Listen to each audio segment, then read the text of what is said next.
प्राचीन मराठी वाङ्मयातील संत कवयित्रींची स्त्री रूपे अशीच मोहवणारी, तेजस्वी आणि भक्तिमय अंतःकरणाने ओतप्रोत भरलेली आहेत. भागवत संप्रदायातील संत कवयित्री कान्होपात्रा यांचे भावपूर्ण काव्यात्म रूप आज आपण पाहणार आहोत.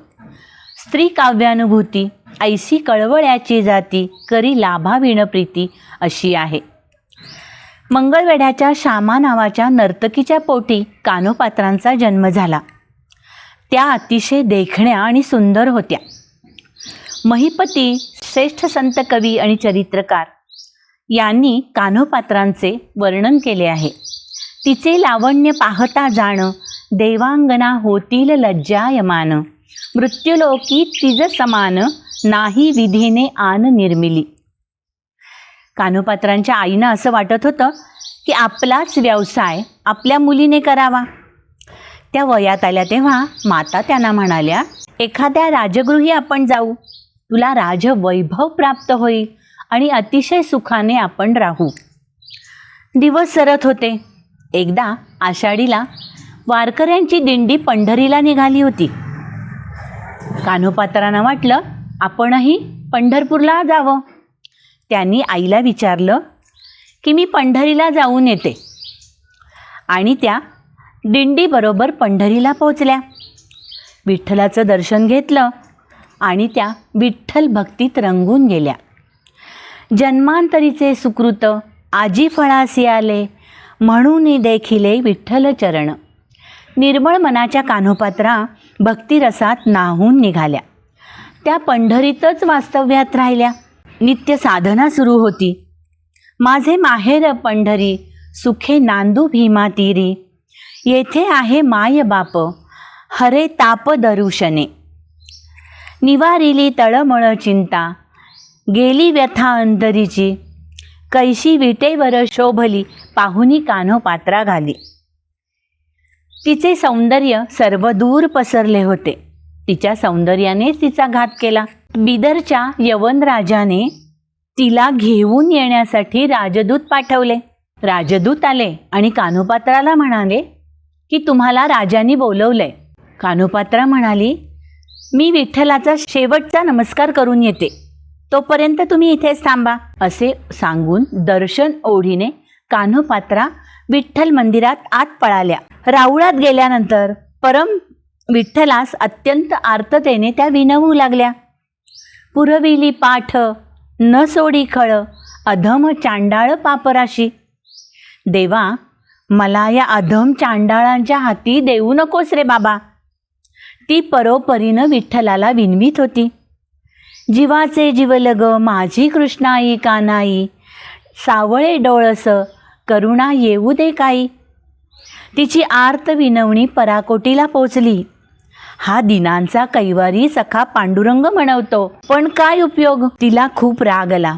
तिने विठोबाचे पाय घट्ट धरले. तोंडातून शब्द फुटत नव्हता. कंठ दाटून आला. सद्गत होऊन तिने आर्ततेने शेवटची विनवणी केली.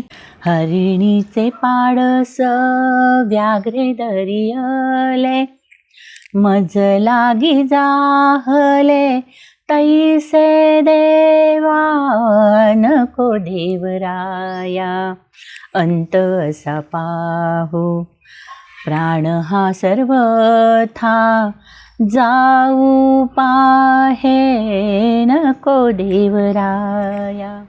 तिचे शब्द अबोल झाले. विठू माऊलीने तिची आर्त हाक ऐकली आणि तिला आपल्या रूपात सामावून घेतले. तिची चैतन्यमयी प्राणज्योत विठ्ठल रूपात एकरूप झाली.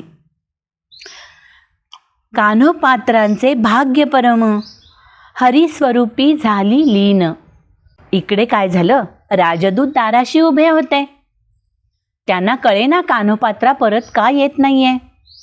पुजाऱ्यांनी येऊन राजदूतांना सांगितलं की कान्होपात्रांनी प्राण ठेवला. राजदूत तसेच बिदरला गेले आणि राजांना त्यांनी वार्ता दिली. बिदरचा राजा पंढरीस आला. इकडे साऱ्या संत मंडळींनी कान्होपात्रेचा निर्जीव देह विठ्ठल मंदिराच्या दक्षिणद्वारी आणला आणि तिथे त्या स्थानी ठेवला. पुढे त्याच ठिकाणी तरटीचे झाड उगवले. इकडे राजा पंढरीला आला. त्यांनी कान्होपात्राचे भाग्य परम हरिस्वरूपी झाली लीन, आम्ही अभागी ज्ञानहीन केले छळण तियेचे, असे म्हणून राजा पश्चाताप दग्ध झाला. अंतःकरणापूर्वक त्यांनी त्या वृक्षास दंडवत घातला. विठुरायाच्या प्रांगणात कान्होपात्रांचे दर्शन घेतल्याशिवाय वारी पूर्ण होत नाही असे म्हटले जाते. श्रेष्ठत्व एवढे कान्होपात्रांना लाभले कारण त्यांची अंतरीची श्रेष्ठ भक्ती, श्रद्धा आणि तळमळ. म्हणूनच देवांनी त्यांना आपल्या पायाशी ठाव दिला.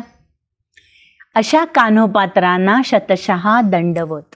मोकलोनियास जाहले उदास, घेई कान्होपात्रेस हृदयात, घेई कान्होपात्रेस हृदयात, नको देवराया अंत असा पाहू, प्राण हा सर्वथा जाऊ पाहे, नको देवराया.